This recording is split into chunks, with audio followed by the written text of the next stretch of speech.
اللہ کے نبی صلی اللہ تعالیٰ علیہ وسلم فرماتے ہیں الا ان مثل اہل بیتی کمثل سفینۃ نوح من رکبها نجا ومن تخلف عنها ہلک او کما قال النبی صلی اللہ علیہ وسلم۔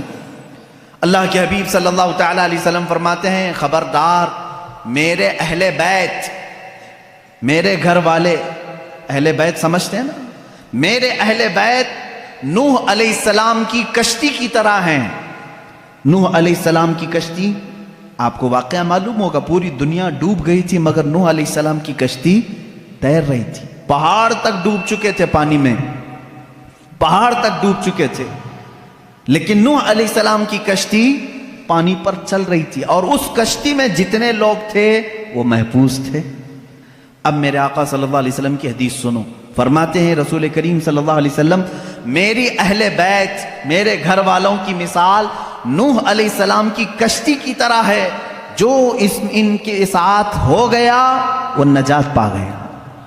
جیسے جو نوح علیہ السلام کی کشتی میں بیٹھا وہ ہدایت پا گیا، صحیح طریقے سے باہر نکل گیا، اور جو اہل بیت کا دامن پکڑا وہ نکل گیا، یعنی اس دنیا میں گمراہ ہونے سے محفوظ رہا۔ اب دیکھیں اس کو کہا ہے کشتی، حضور اکرم صلی اللہ علیہ وسلم نے اہل بیت کو کیا کہا ہے؟ کشتی، اور صحابہ کو کیا کہا ہے؟ نجم، ستارے۔ ستاروں کی ضرورت اسی وقت ہوتی ہے جب کشتی سمندر میں ہوتی ہے۔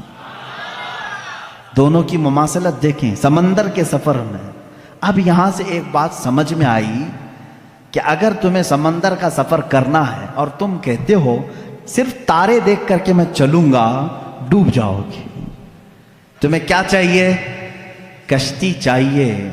تارے راستہ تو دکھا سکتے ہیں لیکن سمندر پہ چلنا تمہارے بس کی بات نہیں، کشتی پہ سوار ہونا ہوگا۔ اور اگر کوئی بندہ یہ کہے میرے پاس کشتی ہے میں کچھ بھی نہیں دیکھوں گا، خود چلوں گا، وہ سمندر میں بھٹکتا پھرے گا، اسے تارے دیکھنا ہی پڑے گا۔ اس کا مطلب ہوا کہ بغیر صحابہ کے بھی دین نہیں چلے گا، بغیر اہل بیت کے بھی دین نہیں چلے گا۔ تم اگر اہل بیت کی محبت کے دعوے دار ہو تو صحابہ کو بھی ماننا ہوگا، اور اگر صحابہ کی محبت کے قائل ہو تو اہل بیت کا دامن بھی نہیں چھوڑنا ہوگا۔ اسی لیے اعلیٰ حضرت نے فرمایا، یہ دونوں لفظ یاد ہو گئے، کشتی کو ناؤ کہتے ہیں، کشتی کو ناؤ، اور صحابہ کو حضور نے نجم کہا ہے۔